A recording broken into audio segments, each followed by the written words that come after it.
And he was being guided by a spiritual director to kind of go deeper into the heart of God.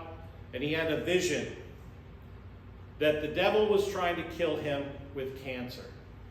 And yet God was showing him that he was going to conquer that cancer in Christ.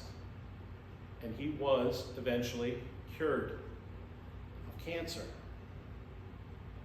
And we know that evil exists in many ways in which it ravishes people's minds, and there are spiritual diseases. We know that there have been people who've been possessed, like Hitler, like Stalin, like bin Laden. Mad men and mad women who want to take over the world and destroy. They have been possessed by intense rage and anger and an insatiable quest for power, domination over others.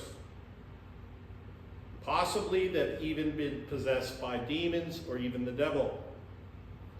And all we have to do at times is look at the news, right?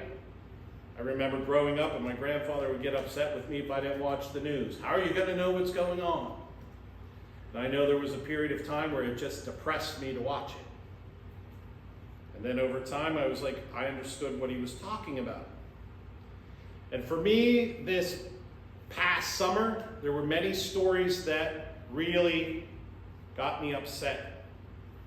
Especially when I saw the things that were happening in children's hospitals.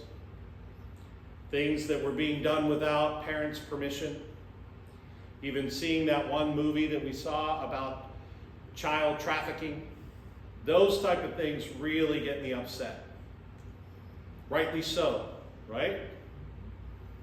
That has led me to go deeper into prayer, praying against those forces of evil. Even if it is just evil men and women, they are possessed. And that they need to be conquered in one way or another.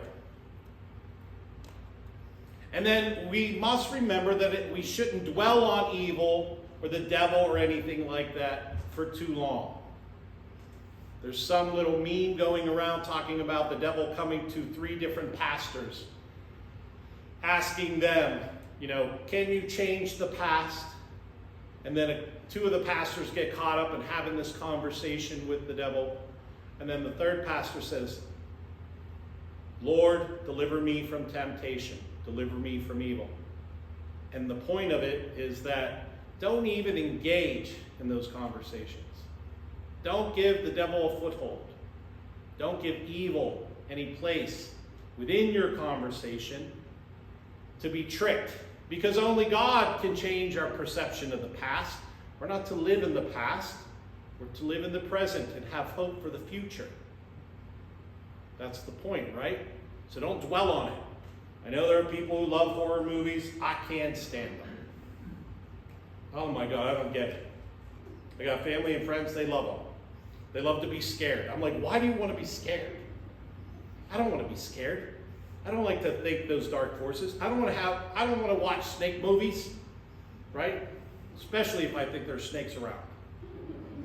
Oh, my poor little grandmother. She was afraid of her own shadow, but she loved gangster movies.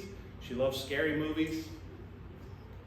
But I think she liked it. I finally, after years, had somebody who was a producer of these type of movies explain to me why she loved them.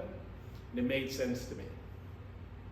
That some people who are afraid of their own shadow would rather feel comforted in their own home, in their own bed, or in their own living room, feel like they have control over these things. That it's a way for them to deal with the possible threats of evil and bad things. And I was like, it made sense to me. It seemed to be like my grandma. She could like go, oh, hide under the covers, and then look, right? Made sense to me. But I, for one, I don't like to do that. I prefer not to do that. And so we are encouraged to look at these letters from Paul, especially this letter to the Ephesians, where he's talking about how we're supposed to fight the good fight. And so we've been talking about how we are supposed to look within our own souls to deal with our own darkness, right? How we are to deal with our anger and our grudges, how we are to pray and let them go and learn from them, not to forget them, but to learn